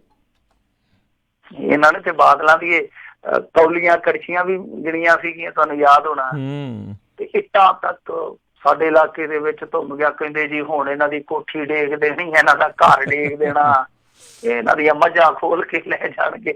ਬਾਅਦ ਚ ਹੋਇਆ ਕੀ, ਕੱਖ ਵੀ ਨਹੀਂ ਹੋਈ। ਵਿਜੀਲੈਂਸ ਬੜੀ ਸਾਊ ਜੀ ਹੋ ਕੇ ਕਹਿੰਦੀ ਕਿ ਦੇਖੋ ਜੀ ਕੇਸ ਹੀ ਨਹੀਂ ਬਣਦਾ। ਜਿਹੜੀ ਵਿਜੀਲੈਂਸ ਉਦੋਂ ਉੱਭਰ ਕੇ ਅਖਬਾਰਾਂ ਚ ਬਿਆਨ ਆਪ ਦਿੰਦੀ ਸੀਗੀ ਕਿ ਏਦਾਂ ਕੀਤਾ ਜੀ, ਏਦਾਂ ਹੋਇਆ, ਬਾਅਦ ਚ ਸਾਊ ਜੀ ਬਣ ਕੇ ਸਲਾਗ ਜੀ ਬਣ ਕੇ ਕਹਿੰਦੀ ਇਹ ਕੇਸ ਹੀ ਨਹੀਂ ਬਣਦਾ। ਤੇ ਜੇ ਮੰਨ ਲਓ ਸਰਕਾਰ ਪਲਟਾ ਖਾ ਜਾਂਦੀ ਹੈ ਕੱਲ ਨੂੰ 2-4 ਸਾਲਾਂ ਨੂੰ, ਤੇ ਫਿਰ ਹੋ ਸਕਦਾ ਇਹੋ ਵਿਜੀਲੈਂਸ ਜਿਹੜੀ ਫੀਤੇ ਲਈ ਫਿਰਦੀ ਉਹ ਕੇਸ ਨੂੰ ਫਿੱਟਾ ਕਰਕੇ ਆ ਕੇ ਨਹੀਂ ਜੀ ਕੇਸ ਬਣਦਾ ਹੀ ਨਹੀਂ ਸੀ ਜੈਦਾਰ ਸਾਹਿਬ ਤੇ। ਇਹ ਵੀ ਇੱਕ ਡਰ ਰਹਿੰਦਾ। ਖੈਰ ਦਿਆਲ ਸਿੰਘ ਕੋਲਿਆਂ ਦੀ ਜਿਹਨੂੰ ਪੁੱਛ ਕੇ ਇੱਧਰ ਸੂਰਜ ਚੜਿਆ ਕਰਦਾ ਸੀਗਾ, ਉਹ ਅੱਜ ਵਿਜੀਲੈਂਸ ਦੀ ਗ੍ਰਿਫਤ ਦੇ ਵਿੱਚ ਇੱਕ ਬੜਾ ਭੋਲਾ ਜਿਹਾ ਆਦਮੀ ਬਣ ਕੇ ਤੁਰਿਆ ਫਿਰਦਾ। ਉਹਨੂੰ ਲਿਆਏ ਆ, ਫਿਰ ਇਹਦੀ ਹਵੇਲੀ ਖੁੱਲੀ। ਹਵੇਲੀ ਕਾਹਦੀ, ਹਵੇਲਾ ਹੀ ਆ। ਹਵੇਲੀ ਤੋਂ ਤਾਂ ਡੰਗਰਾਂ ਵਾਲੀ ਵੀ ਹੁੰਦੀ ਆ, ਪਰ ਇਹ ਵੇਖੋ ਕਿ ਹਵੇਲੀ ਤੇ ਹਵੇਲਾ ਹੀ ਆ। ਉਹ 5-6 ਕਿੱਲਿਆਂ ਦੇ ਵਿੱਚ ਆ, ਤਾਂ ਉਹ ਖਲਵਾਈ ਆ। ਫਿਰ ਮਿਣਤੀ ਗਿਣਤੀ ਉਹਨਾਂ ਨੇ ਸ਼ੁਰੂ ਕੀਤੀ ਆ। ਇਹਦੇ ਨਾਲ ਇੱਕ ਚੀਜ਼ ਹੋਰ ਵੀ ਸਾਹਮਣੇ ਆਈ ਆ ਕਿ ਇੱਕ ਗਵਾਹ ਉੱਥੇ ਗਿਆ ਵਿਜੀਲੈਂਸ ਦੇ ਕੋਲ, ਸਾਡੇ ਇਲਾਕੇ ਦਾ ਹੀ ਆ, ਹੈ ਕਾਂਗਰਸੀ ਆ। ਉਹਨੇ ਜਾ ਕੇ ਵਿਜੀਲੈਂਸ ਦੇ ਕੋਲ ਜਿਹੜੇ ਬਿਆਨ ਦਰਜ ਕਰਵਾਏ ਆ, ਬਾਅਦ ਦੇ ਵਿੱਚ ਉਹਨੇ ਆ ਕੇ ਜਿਹੜੀ ਸਟੇਟਮੈਂਟ ਦਿੱਤੀ ਉਹ ਹੈਰਾਨ ਕਰਦੀ। ਉਹ ਕਹਿੰਦਾ ਕਿ ਇਸ ਬੰਦੇ ਨੇ ਮੈਨੂੰ ਨਜਾਇਜ਼ ਕਤਲ ਕੇਸ ਦੇ ਵਿੱਚ ਰੋਂਗਿਆ ਪਹਿਲਾਂ, ਫਿਰ ਬਾਅਦ ਦੇ ਵਿੱਚ ਆਖਿਆ ਤੈਨੂੰ ਕਢਾ ਦੂੰਗਾ 3 ਕਿੱਲੇ ਜ਼ਮੀਨ ਜਿਹੜੀ ਆ। ਤਾਂ ਫਿਰ 3 ਕਿੱਲੇ ਜ਼ਮੀਨ ਜਿਹੜੀ ਆ ਉਹ ਲਈ, ਔਰ ਉਹਦੀ ਰਜਿਸਟਰੀ ਜਿਹੜੀ ਸੀਗੀ ਗਾਂ ਇੱਕ ਮਿੱਡੇ ਪਿੰਡ ਦੇ ਸਰਪੰਚ ਦੇ ਨਾਮ ਕਰਵਾਈ, ਤੇ ਬਾਅਦ ਦੇ ਵਿੱਚ ਉਹਦੇ ਨਾਲ ਤਬਾਦਲਾ ਕਰ ਲਿਆ। ਔਰ ਜਿਹੜੀ ਉਹਨੂੰ ਜ਼ਮੀਨ ਦਿੱਤੀ ਅਸਲ ਦੇ ਵਿੱਚ ਉਹ ਕਾਗਜ਼ਾਂ 'ਚ ਹੈ ਹੀ ਨਹੀਂ ਸੀ, ਤਾਂ ਉਹ ਜਿਹੜੀ 3 ਕਿੱਲੇ ਜ਼ਮੀਨ ਸੀ ਉਹ ਆਪ ਲੈ ਲਈ, ਏਦਾਂ ਉਲਟੀ ਪੁਲਟੀ ਕਰ। ਤਾਂ ਇਹ ਮਾਮਲਾ ਜਿਹੜਾ ਆਪਣੇ ਆਪ ਦੇ ਵਿੱਚ ਬਹੁਤ ਹੈਰਾਨ ਕਰਦਾ, ਔਰ ਇਸੇ ਤਰ੍ਹਾਂ ਹੀ ਵਾਪਰਦਾ। ਅਸੀਂ ਦੇਖਦੇ ਹਾਂ ਕਿ ਵਿਜੀਲੈਂਸ ਵਾਲੇ ਫੜ ਲੈਂਦੇ ਆ, ਇੰਨੇ ਜੀ ਆਮਦਨ ਤੋਂ ਵੱਧ ਇੰਨੀ ਕੋਈ ਜਾਇਦਾਦ ਬਣਾਈ ਹੈ, ਉਹਨੂੰ ਦੇਖਦੇ ਆ, ਉਹਦੇ ਨਾਲ ਜਿਹੜੀ ਹੋਰ ਉਹਦੀ ਮੰਡਲੀ ਹੁੰਦੀ ਆ, ਉਹਨਾਂ ਨੇ ਕਿੰਨੀਆਂ ਰਜਿਸਟਰੀਆਂ ਇੱਧਰ ਉੱਧਰ ਕੀਤੀਆਂ, ਕੋਈ ਨਹੀਂ ਪੁੱਛਦਾ ਦੱਸਦਾ। ਔਰ ਸਭ ਤੋਂ ਵੱਡੀ ਗੱਲ ਤੇ ਇਹ ਆ ਨਾ ਕਿ ਇਸ ਮਾਮਲੇ ਦੇ ਵਿੱਚ ਅਸੀਂ ਸਾਰੀਆਂ ਚੀਜ਼ਾਂ ਦੇਖ ਕੇ ਚੱਲਦੇ ਪਏ, ਪਰ ਇਹ ਨਹੀਂ ਦੇਖਦੇ ਕਿ ਦਿਆਲ ਸਿੰਘ ਕੋਲਿਆਂ ਵਾਲਾ ਜਿਹੜਾ ਉਹ 1975 ਤੋਂ ਰਾਜਨੀਤੀ 'ਚ ਆ। ਇਹਦਾ ਅਨਾਲੀ ਨਹੀਂ ਹੈ ਕਿ ਸਾਰੀ ਜਾਇਦਾਦ ਆਪਣੇ ਨਾਮ ਬਣਾ ਕੇ ਬੈਠਾ ਹੋਊਗਾ। ਤਾਂ ਜੇ ਇਹਦੀ ਜਾਇਦਾਦ ਲੱਭਣੀ ਹੈ ਤਾਂ ਫਿਰ ਵਿਜੀਲੈਂਸ ਨੂੰ ਗਾਂਹ ਦੀ ਗਾਂਹ ਤੱਕ ਜਾਣਾ ਪਊਗਾ। ਪਰ ਜਦੋਂ ਤੱਕ ਉਹ ਜਾਣਗੇ, ਮੇਰੇ ਖਿਆਲ ਦੇ ਨਾਲ ਉਦੋਂ ਤੱਕ ਪਿੱਛੇ ਨੂੰ ਸੀਟੀ ਵੱਜ ਜਾਣੀ ਆ, ਫਿਰ ਕਹਿਣਗੇ ਸੀਟੀ ਮਾਰ ਕੇ ਬੁਲਾਉਣੋਂ ਹਟ ਜਾ। ਜੀ ਜੀ ਅਗਲੀ ਜਿਹੜੀ ਗੱਲ ਕਰਦੇ ਹਾਂ, ਕਹਿੰਦੇ ਅਕਾਲੀ ਦਲ ਮਗਰੋਂ ਬੀਜੇਪੀ ਜਿਹੜੀ ਬੀਜੇਪੀ ਆ ਉਹ ਵੀ ਬਖਸ਼ਾਏਗੀ ਭੁੱਲਾਂ, ਜਿਹੜਾ ਪ੍ਰਗਟ ਦਾ ਸਵਾਲ ਆ। ਸਵਾਲ ਤੇ ਵਾਜਬ ਆ, ਸਵਾਲ ਤੇ ਜਾਇਜ਼ ਆ। ਹੁਣ ਇਹ ਦੇਖੋ ਕਿ ਭੁੱਲਾਂ ਬਖਸ਼ਾਉਂਦੇ ਆ ਜਾਂ ਨਹੀਂ ਬਖਸ਼ਾਉਂਦੇ, ਪਰ ਸਵਾਲ ਗੈਰ ਵਾਜਬ ਨਹੀਂ ਹੈ, ਸਵਾਲ ਤੇ ਜਾਇਜ਼ ਆ। ਕਿਉਂਕਿ ਸਾਰੇ ਫੈਸਲਿਆਂ ਦੇ ਵਿੱਚ ਇਹ ਭਾਜਪਾ ਜਿਹੜੀ ਸੀਗੀ ਇਹਨਾਂ ਦੇ ਨਾਲ ਹੀ ਸੀਗੀ, ਪਰ ਹੁਣ ਜਦੋਂ ਮੌਕਾ ਉਹੋ ਜਿਹਾ ਬਣਿਆ, ਭਾਜਪਾ ਵਾਲੇ ਪਿੱਛੇ ਜੇ ਆ, ਪਿੱਛੇ ਰਹਿੰਦੇ ਆ। ਇਹਦੀਆਂ 2-3 ਉਦਾਹਰਨਾਂ ਵੀ ਆ ਸਾਡੇ ਕੋਲੇ। ਖੈਰ ਪ੍ਰਗਟ ਸਿੰਘ ਨੇ ਸਵਾਲ ਕੀਤਾ ਕਿ ਜੇ ਅਕਾਲੀ ਦਲ ਉਹਨਾਂ ਗਲਤੀਆਂ ਤੇ ਖਿਮਾ ਯਾਚਨਾ ਕਰਦਾ ਹੈ, ਤੇ ਜਿਹੜੇ ਉਹਨਾਂ ਗਲਤੀਆਂ ਦੇ ਵਿੱਚ ਸ਼ਰੀਕ ਸੀਗੇ ਉਹਨਾਂ ਨੂੰ ਕਿਉਂ ਨਹੀਂ ਮਾਫੀ ਮੰਗਣੀ ਚਾਹੀਦੀ? ਤਾਂ ਮੇਰੇ ਖਿਆਲ ਦੇ ਨਾਲ ਵੈਲਿਡ ਆ, ਇਹ ਪੁਆਇੰਟ ਵੈਲਿਡ ਆ। ਹਾਲਾਂਕਿ ਪ੍ਰਗਟ ਸਿੰਘ ਤੇ ਕਈ ਤਰ੍ਹਾਂ ਦੇ ਹਮਲੇ ਕੀਤੇ ਜਾਂਦੇ ਆ, ਕਈ ਸ਼ਬਦਿਕ ਤੀਰ ਜਿਹੜੇ ਉਹਨਾਂ ਵੱਲ ਛੱਡੇ ਜਾਂਦੇ ਆ। ਸ਼ਵੇਤ ਮਲਕ ਨੇ ਜਿਹੜਾ ਕਿ ਭਾਜਪਾ ਦਾ ਇੱਥੋਂ ਦਾ ਸੂਬਾ ਪ੍ਰਧਾਨ ਆ, ਉਹ ਕਹਿੰਦਾ ਕਿ ਕਾਂਗਰਸ ਪ੍ਰਗਟ ਦਾ ਕੋਈ ਨਾਂ ਨਹੀਂ ਹੈ, ਤੇ ਬਾਕੀ ਬੀਜੇਪੀ ਨੇ ਕੋਈ ਭੁੱਲ ਨਹੀਂ ਕੀਤੀ, ਇਹ ਕਹਿੰਦੇ ਆ। ਖੈਰ ਪ੍ਰਗਟ ਸਿੰਘ ਦਾ ਨਾਂ ਤੇ ਕਿਉਂ ਨਹੀਂ, ਪ੍ਰਗਟ ਸਿੰਘ ਦਾ ਨਾਂ ਤੇ ਹਾਕੀ ਦੇ ਵਿੱਚ ਵੀ ਬੜਾ ਸੀ, ਸਿਆਸਤ ਦੇ ਵਿੱਚ ਵੀ ਬਹੁਤ ਆ। ਔਰ ਇਹ ਉਹੀ ਪ੍ਰਗਟ ਆ ਜਿਹਨੇ ਅਕਾਲੀ ਭਾਜਪਾ ਸਰਕਾਰ ਦੇ ਵਿੱਚ ਹੁੰਦਿਆ ਅਕਾਲੀ ਭਾਜਪਾ ਸਰਕਾਰ ਦੇ ਉਲਟ ਮੋਰਚਾ ਖੋਲ੍ਹ ਰੱਖਿਆ। ਉਹ ਬੋਲਦਾ ਘੱਟ ਆ, ਪਰ ਜਦੋਂ ਹਿੱਟ ਮਾਰਦਾ ਫਿਰ ਟਿਕਾ ਕੇ ਮਾਰਦਾ। ਇਹਦੇ ਚ ਮੇਰੇ ਖਿਆਲ ਦੇ ਨਾਲ ਕੋਈ ਇਹੋ ਜਿਹੀ ਬੇਲੋੜੀ ਟਿੱਪਣੀ ਨਹੀਂ ਹੈ ਜਿਹਨੂੰ ਆਪਾਂ ਕਹੀਏ ਕਿ ਨਹੀਂ ਯਾਰ ਇਹ ਤੇ ਐਵੇਂ ਬਤਾਵੀ ਜੀ ਮਾਰੀ ਆ। ਸਵਾਲ ਤੇ ਜਾਇਜ਼ ਆ ਕਿ ਸਾਰਾ ਕੁਛ ਜਿਹੜਾ ਸੀਗਾ ਉਹ ਭਾਜਪਾ ਪਿੱਛੇ ਲੱਗ ਕੇ ਪਿੱਛੇ ਲੱਗੂ ਬਣ ਕੇ ਦੇਖਦੀ ਰਹੀ ਆ, ਪਰ ਇਹ ਮੰਨਣ ਜਾਂ ਨਾ ਮੰਨਣ ਭਾਜਪਾ ਨੇ ਇੱਕ ਚੀਜ਼ ਦੀਦੀ ਆ ਸਾਨੂੰ ਕਿ ਇਹ ਪਿੱਛੇ ਹਟ ਰਹੇ ਆ। ਹਾਲਾਂਕਿ ਉੱਤੇ ਜੇ ਦੇਖੀਏ ਕੌਮੀ ਪੋਲਿਟਿਕਸ ਦੇ ਵਿੱਚ ਉਹ ਇੱਕ ਲੋੜ ਦੀ ਰਾਜਨੀਤੀ ਆ, ਇੱਕ ਮਤਲਬ ਦੀ ਰਾਜਨੀਤੀ ਆ ਕਿ ਇੱਕ ਘੱਟ ਗਿਣਤੀ ਪਾਰਟੀ ਨੂੰ ਨਾਲ ਰੱਖ ਕੇ ਦਿਖਾਉਣਾ ਕਿ ਅਸੀਂ ਘੱਟ ਗਿਣਤੀਆਂ ਦੇ ਹਤੈਸ਼ੀ ਆ। ਉਹ ਉਹਨਾਂ ਦੀ ਮਜਬੂਰੀ ਆ। ਬਾਦਲ ਸਾਹਿਬ ਹੋਰਾਂ ਦੀ ਇੰਨੀ ਕੁ ਮਜਬੂਰੀ ਆ ਕਿ ਉਹ ਜੋ ਮੰਤਰੀ ਪਦ ਆ ਉਹ ਇਹਨਾਂ ਦੇ ਵਿਹੜੇ ਦੇ ਵਿੱਚ ਫੁੱਲ ਬਣ ਕੇ ਉੱਗ ਪੈਂਦਾ। ਸੋ ਦੋਨਾਂ ਦੀ ਲੋੜ ਹੈ। ਪਰ ਜੇ ਤੁਸੀਂ ਆ ਦੇਖੋਗੇ ਕਈ ਮਾਮਲੇ ਆ ਜਿੱਦਾਂ ਪਿੱਛੇ ਜੇ ਇਹਨਾਂ ਨੇ ਕਈ ਧਰਨੇ ਲਾਏ ਸੀ, ਜ਼ਿਲ੍ਹਾ ਪੱਧਰੀ ਧਰਨੇ ਲਾਏ ਸੀਗੇ, ਤਾਂ ਉਹਨਾਂ ਦੇ ਵਿੱਚ ਭਾਰਤੀ ਜਨਤਾ ਪਾਰਟੀ ਸ਼ਾਮਲ ਨਹੀਂ ਸੀ ਹੋਈ। ਫਿਰ ਤੁਸੀਂ ਦੇਖਿਆ ਹੋਣਾ ਪਟਿਆਲਾ ਫਰੀਦਕੋਟ ਰੈਲੀ ਜਦੋਂ ਹੋਈ ਆ, ਉਦੋਂ ਵੀ ਭਾਜਪਾ ਵਾਲੇ ਨਹੀਂ ਸਨ ਗਏ। ਫਿਰ ਹਾਲ ਦੇ ਵਿੱਚ ਜਲੰਧਰ ਦੇ ਵਿੱਚ SC ST ਵਿਦਿਆਰਥੀਆਂ ਦੇ ਵਜ਼ੀਫਿਆਂ ਨੂੰ ਲੈ ਕੇ ਜਦੋਂ ਅਕਾਲੀਆਂ ਨੇ ਔਰ ਪ੍ਰਧਾਨ ਦੀ ਅਗਵਾਈ ਹੇਠ ਉੱਤੇ ਲਾਇਆ ਸੀਗਾ ਧਰਨਾ, ਉੱਥੇ ਵੀ ਭਾਜਪਾ ਨੇ ਕਿਨਾਰਾ ਹੀ ਰੱਖਿਆ ਸੀਗਾ। ਤੇ ਇੱਥੋਂ ਤੱਕ ਦੱਸਦੇ ਆ ਕਿ ਜਿਹੜਾ ਅੱਗੇ ਜੁਆਇੰਟ ਪ੍ਰੈਸ ਨੋਟ ਆਉਂਦਾ ਸੀਗਾ ਉਹ ਵੀ ਅਲੱਗ-ਅਲੱਗ ਆਉਂਦਾ। ਮਤਲਬ ਕਿ ਇੱਥੇ ਹੇਠਲੇ ਪੱਧਰ ਤੇ ਭਾਰਤੀ ਜਨਤਾ ਪਾਰਟੀ ਪਰਛਾਵੇਂ ਤੋਂ ਦੂਰ ਦੂਰ ਰਹਿੰਦੀ ਆ, ਇਹਦੇ 'ਚ ਕੋਈ ਸ਼ੱਕ ਨਹੀਂ, ਕੋਈ ਦੋ ਰਾਏ ਨਹੀਂ। ਪਰ ਉੱਤੇ ਕਿਉਂਕਿ ਮਜਬੂਰੀਆਂ ਨੇ ਦੋਨਾਂ ਦੀਆਂ, ਇਸ ਕਰਕੇ ਇਹਨਾਂ ਨੂੰ ਕਹਿਣਾ ਪੈਂਦਾ ਕਿ ਨਹੀਂ ਅਸੀਂ ਇੱਕੋ ਬੈਠੇ ਹਾਂ। ਪਰ ਦੂਜੀ ਗੱਲ ਜਿਹੜੀ ਆ ਭਾਜਪਾ ਵਾਲੇ ਇਹ ਗੱਲ ਕਹਿੰਦੇ ਆ ਕਿ ਸਾਡੀ ਕੋਈ ਗਲਤੀ ਨਹੀਂ, ਕੋਈ ਭੁੱਲ ਨਹੀਂ। ਤਾਂ ਮੇਰੇ ਖਿਆਲ ਦੇ ਸਭ ਤੋਂ ਵੱਡੀ ਭੁੱਲ ਆ, ਕਿਉਂਕਿ ਇਹ ਜੇ ਮੰਨਦੇ ਆ ਅਕਾਲੀ ਭਾਜਪਾ ਰਾਜ ਦੇ ਵਿੱਚ ਗਲਤੀਆਂ ਹੋਈਆਂ ਤੇ ਖੁਦ ਅਕਾਲੀ ਇਹ ਲੈ ਕੇ ਚੱਲਦੇ ਕਿ ਭਾਜਪਾ ਸ਼ਾਮਲ ਆ। ਬਿਲਕੁਲ ਬਿਲਕੁਲ ਜੀ। ਅਗਲੀ ਜਿਹੜੀ ਮਿੰਟੂ ਜੀ ਗੱਲ ਕਰਦੇ, ਕਹਿੰਦੇ ਵਾਰਡ ਬੰਦੀ ਨੇ ਬਾਦਲ ਪਰਿਵਾਰ ਨੂੰ ਨਖੇੜਿਆ। ਇੱਥੇ ਵਾਰਡ ਬੰਦੀ ਹੈ ਜਿਹੜੀ ਉਹਨੇ ਬਾਦਲ ਪਰਿਵਾਰ ਨੂੰ ਹੀ ਡੰਗ ਦਿੱਤਾ, ਕਿਉਂਕਿ ਇਹ ਜਿਹੜੀ ਸਮੱਸਿਆ ਵਾਰਡ ਬੰਦੀ ਵਾਲੀ ਉਹ ਪੈਦਾ ਹੀ ਇਹਨਾਂ ਨੇ ਕੀਤੀ ਹੋਈ ਆ। ਇਹ ਵਾਰਡ ਬੰਦੀ ਹੈ ਜਿਹੜੀ ਇਹ ਬਹੁਤ ਲੋਕਾਂ ਨੂੰ ਅੱਗੇ ਦੁਖੀ ਕਰ ਚੁੱਕੀ ਆ ਐਤਕੀ ਲੰਬੀ ਦੇ ਵਿੱਚ, ਕਿਉਂਕਿ ਸਰਕਾਰ ਨਹੀਂ ਹੈ ਇਹਨਾਂ ਦੀ, ਤਾਂ ਇਸ ਤਰ੍ਹਾਂ ਦੀ ਵਾਰਡਬੰਦੀ ਬਣ ਗਈ ਹੈ। ਨਹੀਂ ਤਾਂ ਅੱਗੇ ਦੂਜੇ ਇਲਾਕਿਆਂ ਦੇ ਵਿੱਚ ਇਸ ਤਰ੍ਹਾਂ ਦੀ ਵਾਰਡਬੰਦੀ ਬਣਿਆ ਕਰਦੀ ਸੀਗੀ। ਸੋ ਮਾਜਰਾ ਕੀ ਆ ਕਿ ਇਹਨਾਂ ਦੀਆਂ ਜਿਹੜੀਆਂ ਵੋਟਾਂ ਨੇ ਬਾਦਲ ਪਰਿਵਾਰ ਦੀਆਂ, ਉਹ ਬਾਦਲ ਪਿੰਡ ਦੇ ਵਿੱਚ ਹੀ ਆ। ਹੋਇਆ ਕੀ ਆ ਕਿ ਇੱਕ ਵੋਟਰ ਲਿਸਟ ਦੇ ਵਿੱਚ ਇਹਨਾਂ ਸਾਰੇ ਜੀਆਂ ਦਾ ਨੰਬਰ ਹੈ, ਜਿਹਦਾ ਘਰ ਨੰਬਰ ਦਿਖਾਇਆ ਗਿਆ 387 ਇੱਕ ਵੋਟਰ ਲਿਸਟ ਦੇ ਵਿੱਚ। ਪਰ ਜਿਹੜੀ ਗੁਰਲੀਨ ਬਾਦਲ ਆ, ਉਹ ਬਾਦਲ ਸਾਹਿਬ ਦੀ ਪੋਤਰੀ ਹੈ ਜਿਹੜੀ, ਉਹਦੀ ਕੱਲੀ ਦੀ ਵੋਟ ਜਿਹੜੀ ਆ ਉਹ ਦੂਸਰੀ ਵੋਟਰ ਲਿਸਟ ਦੇ ਵਿੱਚ ਪਾਈ ਗਈ ਆ, ਯਾਨੀ ਉਹਦਾ ਘਰ ਨੰਬਰ ਯਾਨੀ ਜਿਹੜਾ ਹਾਊਸ ਨੰਬਰ ਹੈ 528 ਦਿਖਾਇਆ।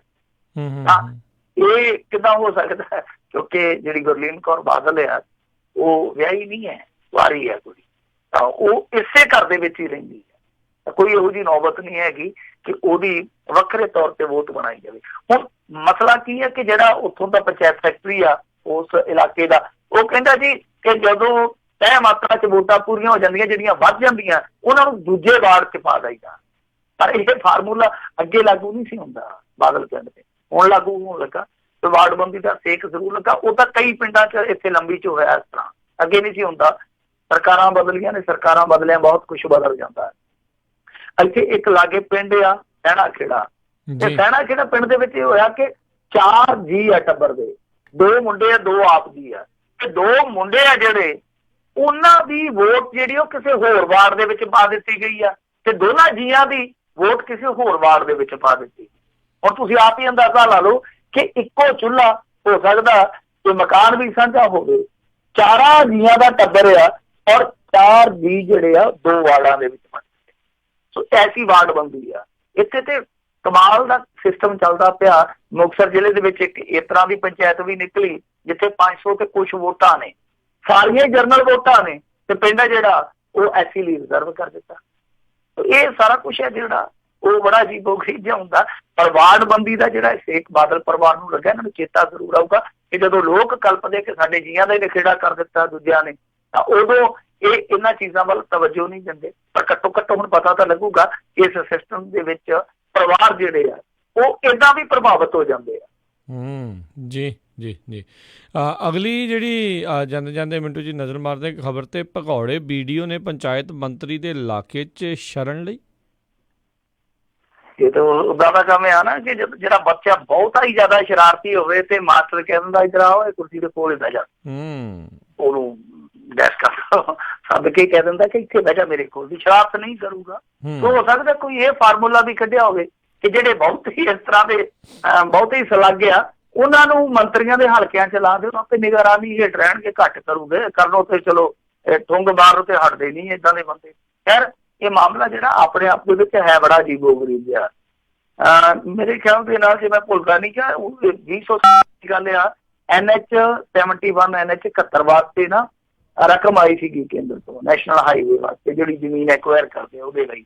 ਤਾਂ ਉਸ ਸਮੇਂ ਇੱਥੇ ਇੱਕ ਗਵਨ ਹੋਇਆ ਸੀਗਾ ਲਗਭਗ 58.5 ਲੱਖ ਦਾ, ਉਹਦੇ ਵਿੱਚ ਉਸ ਸਮੇਂ ਦਾ ਜਿਹੜਾ ਵੀਡੀਓ ਸੀਗਾ, ਇੱਕ ਉਹਦੇ ਤੇ ਪਰਚਾ ਦਰਜ ਹੋਇਆ ਬਾਅਦ ਦੇ ਵਿੱਚ, ਇੱਕ ਮੌਕੇ ਦੀ ਸਰਪੰਚ ਸੀ ਜਿਹੜੀ ਉਹਦੇ ਤੇ ਹੋਇਆ, ਇੱਕ ਪੰਚਾਇਤ ਸੈਕਟਰੀ ਤੇ ਹੋਇਆ। ਇਹਨਾਂ ਤਿੰਨਾਂ ਤੇ ਪਰਚਾ ਹੋਇਆ।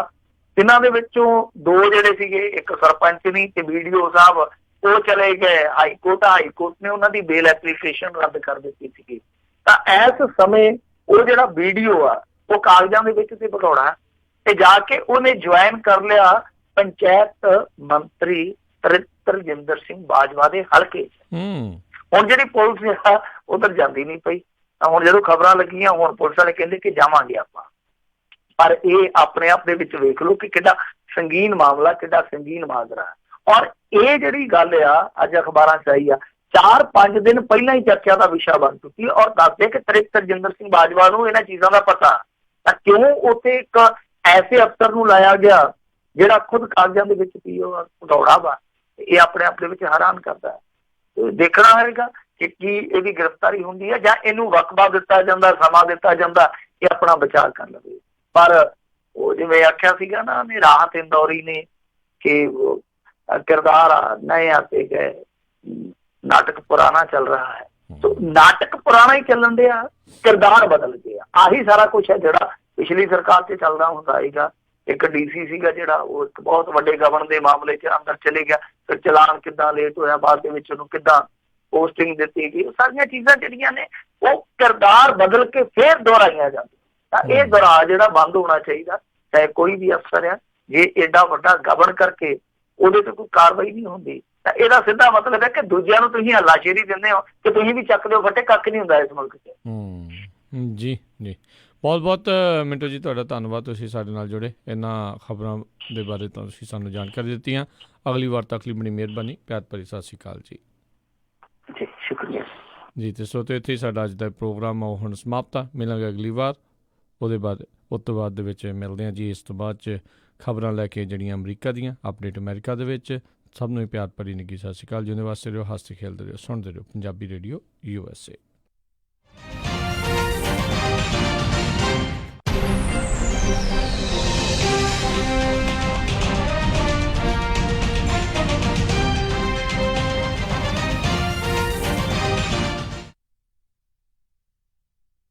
ਸ਼ਾਬਾਸ਼ ਡਿੰਪੀ, ਪਿਛਲੇ ਕੁਝ ਦਿਨਾਂ ਤੋਂ ਦੇਖ ਰਿਹਾ ਆ, ਬੜੇ ਟਾਈਮ ਨਾਲ ਆਉਂਦਾ ਆ, ਪੂਰੀ ਫੁਰਤੀ ਨਾਲ ਕੰਮ ਕਰਦਾ ਆ ਤੇ ਖੁਸ਼ ਵੀ ਰਹਿਣ ਲੱਗ ਪਿਆ ਆ।